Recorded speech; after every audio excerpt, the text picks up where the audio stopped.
Good evening, everyone. In the previous session of consumer behavior, I was explaining about motives and what are the various features of motives. In today's session, I am going to explain the kinds of motives and arousal of motives. Okay, so let's begin the session. So first of all, buying motive basically means these are those influences which encourages a person to purchase any particular product. Now, these motives actually also determine what kind of choice we make. Like, for example, nowadays you can find different companies producing same type of products. Okay, so nowadays it is very difficult to select which product to purchase, means which brand, from which brand we are supposed to use a certain or a particular product, or from which company we use particular service. So because of so many choices nowadays in market, so many choices are available, it becomes very difficult to select anyone. But buying motives actually also makes this work easy for us. It determines what to select and what to reject. So buying motives are those influences which encourage, which motivate, and which induce a person to purchase any particular product or get any particular type of service. Now these buying motives can be influenced by many factors. Now the way they are influenced, on that basis, it can be categorized into two types: product motive and patronage motive. So these are the two types of motives. Okay. So first of all, what is a product? Product is something which helps us to satisfy or fulfill our needs and requirements. But when we purchase a product, there are many reasons behind it. Why we have selected only that product, why we choose only one type of brand, or why we choose a particular brand only. So these type of questions always arises in the minds of the marketers. And in order to find answers to those questions, they need to understand the buying motive of the consumer. See, you purchase a particular product because of its availability. It is available anywhere, or we can say it is available everywhere. So you can easily purchase it. So that may be one reason of purchasing a product. You may like the quality of the product. It may suit your suit your skin. So that may be the reason behind purchasing a product. The product may be cheap also. So these are the various reasons behind purchase of any product. So product motive here simply says that the impulse, consideration and desires that induces a person to be positively inclined to purchase a particular product. The product motive means we are motivated by a product. The meaning actually says this, that when we are inclined towards a product, whether we are inclined on the basis of the advertisement that we see on television, or it is very attractive, the packaging is very good, or price may be one of the reason that we purchase a product or we are inclined towards a particular product. So there may be many reasons. So product motive means that we are drawn towards a product and then we make purchase of that product. The reason may be anything. Clear? Now, for example, you're walking on a road, you just saw an advertisement or a hoarding, and you thought that this product may be very much useful in your life. So you're drawn towards the product. Now, people do not choose any product because they want. Most of the people choose a product because they think that this product may be useful in their life. And some people choose a product because it may seem to be very attractive, or their friends are using, their colleagues are using, so they also want to use the product. So whatever may be the reason, whenever you're drawn towards a particular product based on the features or attributes of the product, that is called the product motive. Okay. On the basis of the nature of satisfaction, that means what kind of satisfaction we receive when we consume or use any product. On that basis, the product motives can be divided into two categories. The first one is emotional product motive and the second one is rational product motive. Here, emotional product motive means that whenever we choose or select any product, the reason behind the selection of a product is very emotional. And rational product motive means we are very logical, we are very rational whenever we choose a product. So emotional product motive means when we are attached to a product and we want to purchase a product because we are emotionally attached. We do not consider any kind of logic. We do not even think about the consequences of using the product. But because we are emotionally attached to the product, we do not try to find out the basic reasons why we are using the product, whether the product is even necessary for us or not. So that is the emotional product motive.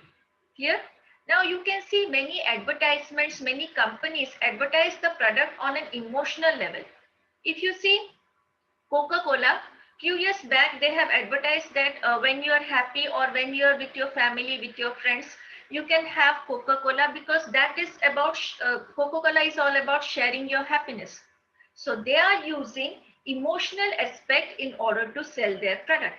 So when people feel that we are emotionally attached to a product, or we feel that no, Coca-Cola is very good, and when we are with friends and family members, we need to purchase it so that we can enjoy with our family and friends.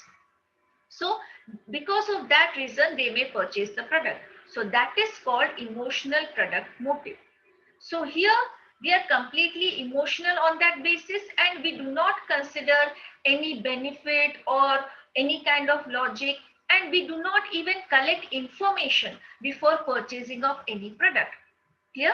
So that is called emotional product motive. The second one is rational product motive. So rational product motive here simply means that whenever we purchase a product, when we collect necessary information about the product, when we analyze the reviews of the product, or we try to find out the various features of the product, we try to find out the price of the product, we try to justify the price and the features provided by the product, and whenever we take a decision on a logical basis, that is called rational product motive. For example, you purchase a particular product because it fits into your budget. That is a rational decision. You purchase a product because you can get the product at any time or from anywhere. So availability of the product, when you consider the availability of product, and because of that reason you purchase a product, that is a rational product motive. Or maybe the features, the product that you use satisfy you better than the other products which you have used. Clear? For example, you have purchased a particular product or a particular, we can say, perfume.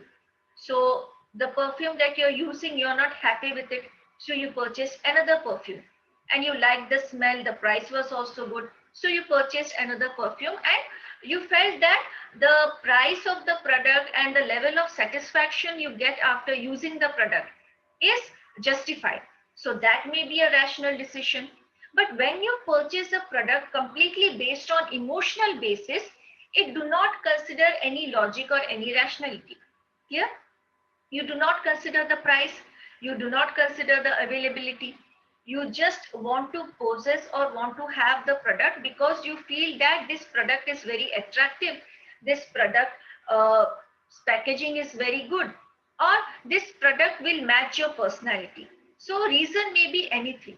But when you take a decision on a rational basis, you consider all the factors related to the product, whether it is price, whether it is availability, whether the features of the product, specifications, or what kind of consequences you will face after purchasing of the product. So on that basis, people also select a particular brand.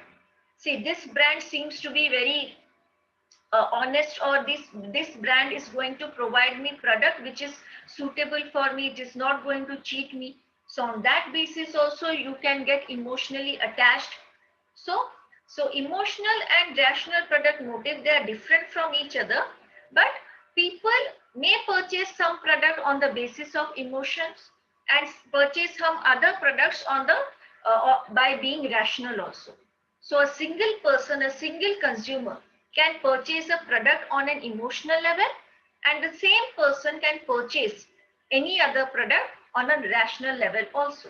Okay, so these are the two categories of product motive. Clear? The second type of motive is patronage motive. So patronage buying motives are the factors or characteristics that influence a person to purchase a product from a particular shop instead of purchasing it from any other shop. So for example, there are three shops selling the same product, but you have decided to purchase the product from a particular shop. Let us name the shop number 1. So you prefer to purchase the product from shop number 1 only. You do not consider 2 and 3. So that is called patronage buying motive. Maybe that shop provides you better facility, or that shop, from that shop you can easily exchange product, or they provide any after sales service. The reason may be anything, but the way you prefer one shop than the other shop, that kind of behavior is considered to be patronage buying behavior.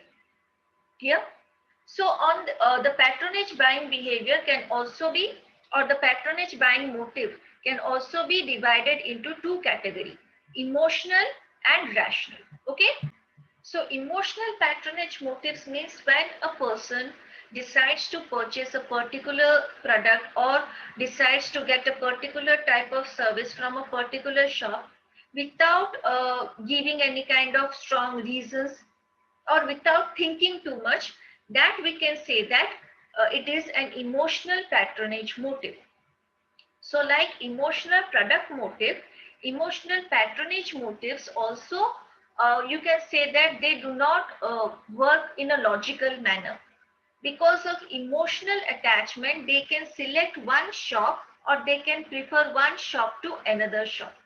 So that is called emotional patronage motive.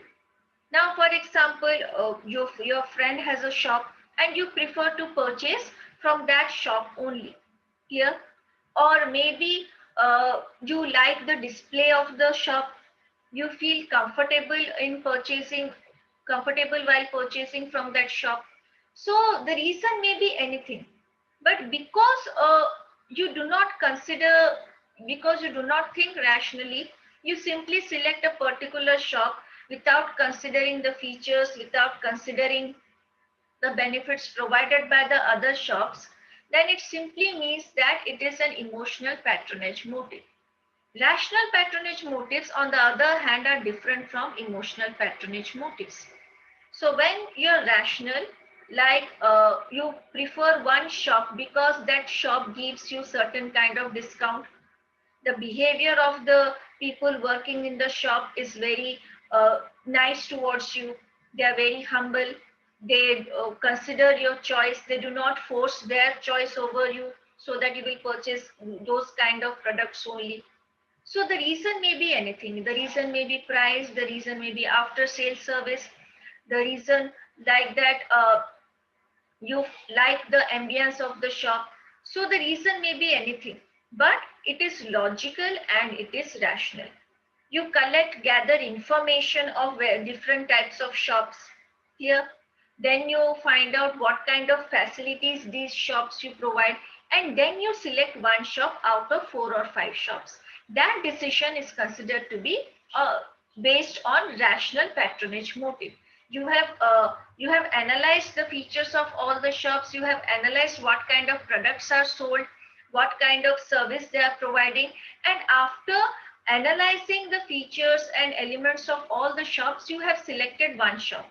So that type of motive is considered. When you select one shop through this process, then you can say that that is a rational patronage motive. Here, So like product motive also, patronage motive is divided into two categories: emotional patronage motive and rational patronage motive. Emotional means you are emotionally attached, whether like the appearance or you know the shop owner or something like that, not very logical, not very rational. Rational patronage motive means you find out information, you collect information, you analyze different types of shop, and then you decide, then you select one shop. That is called rational patronage motive. So these are the two kinds of buying motives. It simply means that what is the basic reason behind purchasing of any product or selection of any particular brand. So these two motives actually help us to decide what to select and what to reject. Okay. The next topic which I am going to explain is called arousal of motives. Now, motives, whether it is patronage or product, but how, to what extent, how these motives are arised. So here it says that most consumption motives, the way, the means the product that we purchase or use, these motives, the reason behind purchase of these products and services, the motives lie dormant within us. Dormant means they exist, but they are not very effective or influential.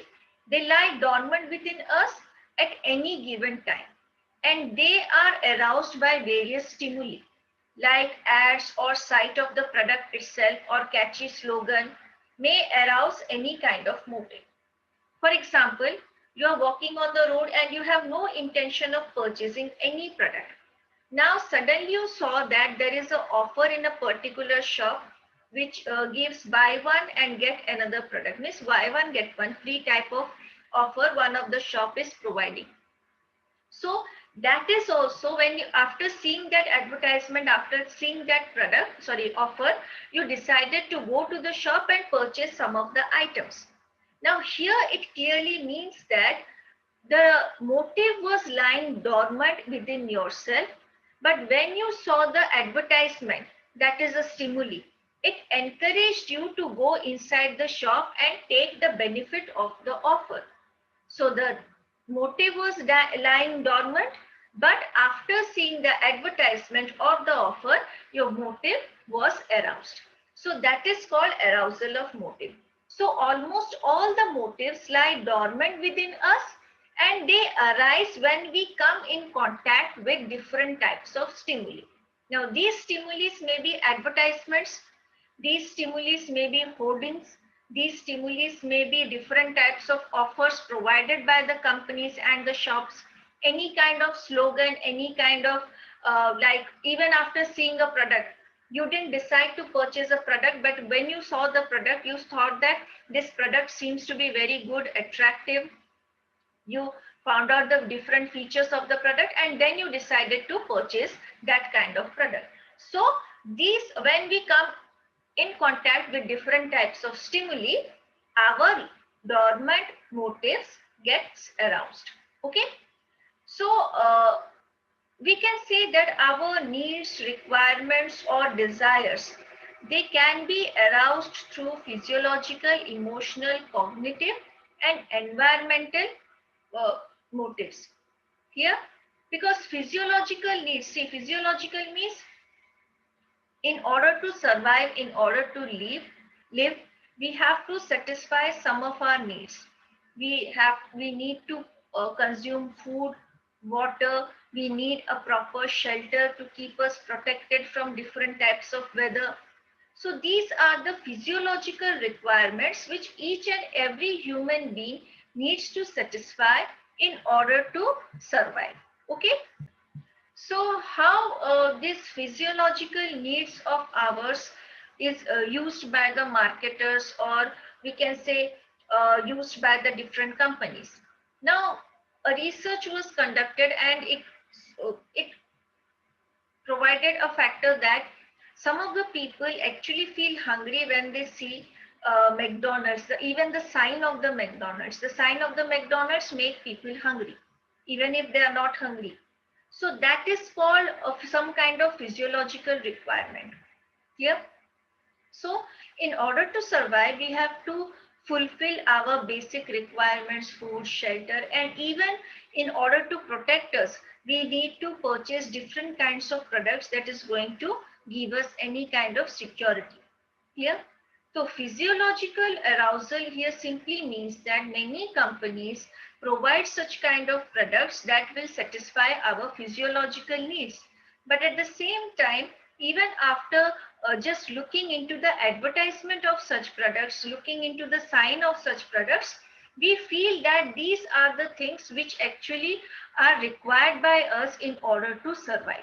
Like I said, a sign of McDonald may make you feel hungry also. Even, for example, when you go out for shopping, you don't have any intention of consuming any kind of food. But when you come across any kind of restaurant or cafe, you feel like going inside and consume any type of food that you like.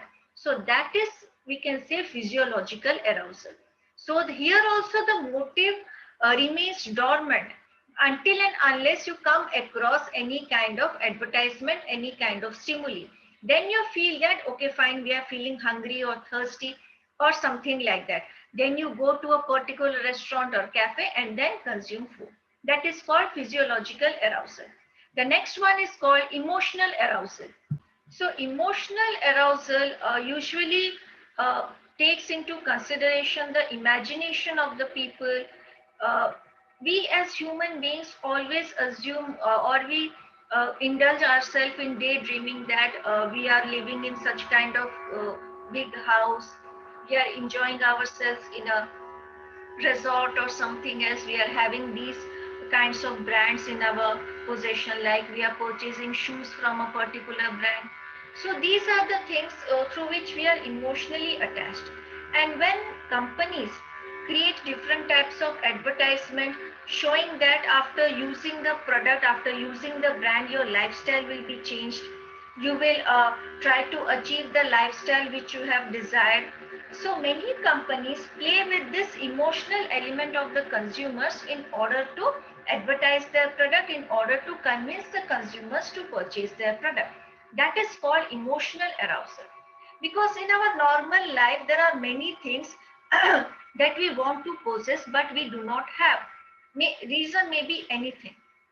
Maybe we are too busy in doing our work or fulfilling our responsibilities and duties. We are not giving too much time to ourselves. But we thought that it is better to have a good looking car, a stylish car, a expensive one. So these are the desires, these are something into which we are emotionally attached. So when companies make advertisements related to our emotional element, we feel that our lifestyle may be much better if we purchase this car. But before that, we haven't thought of purchasing that car only. We have imagined that this would be better, that would be better, but we haven't decided which brand to purchase, which color car we want to purchase. So these motives again lie dormant in ourselves, within our mind, and when we come across any kind of advertisement, any kind of stimuli, or even any kind of slogans that arouse these emotional motives, we become emotional and purchase the product. Here, whether it is related to any kind of brand or whether it is related to any product itself. So many marketers try to use the emotional element of the consumers in order to create a good image of their product in the minds of the consumers. Okay. So we as a consumer always, we as a person, as human beings always believe that we want to purchase these luxurious items, expensive items, but our income does not permit us to purchase those products. So many companies, what they do, they say that even if your income is not that high, we are still able to fulfill your desires, fulfill your expectations by providing you same kind of product but at a lesser price. Let me give an example of smartphones. Nowadays we have variety of smartphones from cheap to expensive. Now, if you compare an expensive phone and a mid-range phone or a low-range phone, you will see that the specifications and features are almost same. You can buy a smartphone worth rupees 10,000 having almost same features like an expensive phone. So even if your income is not that high, you can still carry a phone having the same features which an expensive phone has. Not the same, but to some extent extremely similar. Here, so those kind of emotional aspects are used by various companies, used by various marketers in order to encourage or motivate the consumers to purchase their product. Clear? The next one is called cognitive arousal. Okay. So cognitive arousal means that sometimes some random thoughts or some of our achievements can lead into getting more and more information about a particular aspect. So many companies use this element also in order to uh, create any kind of motive in the minds of the consumers. So cognition actually means that collecting information, understanding the each and every aspect of a product and everything. So for example, you as a person are not into any kind of serious elements, or we can say that you're not watching any kind of news, but suddenly you have started watching news and you started understanding the situation of the country, the economy of the country, how people are suffering, how people are doing business. So you are trying to understand, and in that after watching news and after understanding the present scenario, you felt that you need to purchase some products in order to satisfy your needs. So once before a particular time you were not into the news, you were not into understanding the situation of your country, but now you're focusing more on that. So after getting more and more information, collecting information about the situation or about the country, you felt that there are certain products which you can use in your life. For example, after coming across the environmental changes, before a particular time you were not paying attention to that, but you got involved or something, you saw something and you understood that the environment is changing very rapidly, and we can also do something in order to preserve our environment, in order to slow down global warming and all that. So you decided to purchase all those products which do not pollute the environment, which do not the companies do not use any kind of harmful chemicals which will pollute the environment or something like that. So after a certain or even a random thought, or after a certain kind of achievement, you have decided that these things are important in your life. So these elements were still there within you, but these were lying dormant. But so many companies came to you and said that global warming is a big thing and we are trying to reduce it. We have created a product that is going to reduce the global warming. So you collected more and more information about that kind of product and you decided to purchase those products which do not pollute the environment. So that we can relate to the cognitive arousal. Okay. The next one is environmental arousal. So here environmental arousal means that the surroundings, our surroundings, because they give us so many stimulus, and during that time we felt requirement of any product. One of our motives are aroused. For example, you're walking across the street and you heard or you felt that there is a restaurant which is serving some kind of items which the smell of the items are extremely very good, and you thought that it is a time to go and consume that kind of food, but your intention was not that. Because of the surrounding, because of the environment, you decided that these things may be important at the particular point of time.